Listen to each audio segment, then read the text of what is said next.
Alright, now I'm going to show you how to put together the simple DC motor coil circuit. All you're going to need is one of your AA batteries, your sandpaper, your length of magnetic wire, and the magnets.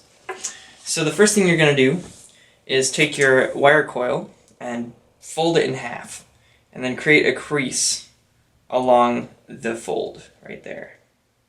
Just kind of push it together, and then you're going to bend a 90-degree angle on both wires, somewhere up the length of the wire, some short distance.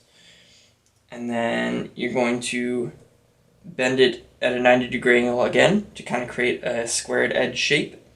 And then you're going to line it up with your battery. So this piece of the coil is going to be sitting on top of the battery like so.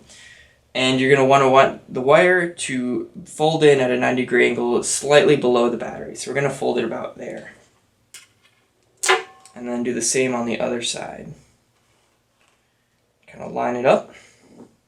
The next thing you're going to have to do is strip the insulation off the wire. So you're going to strip it at the points of contact, which are going to be up here, and then on both ends of the wire down here.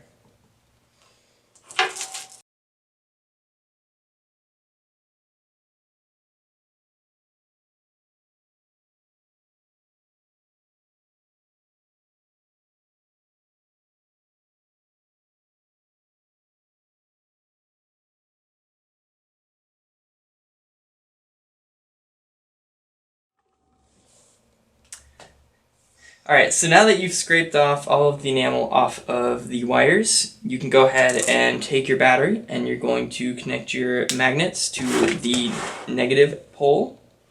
And you're just going to kind of stand it up like so.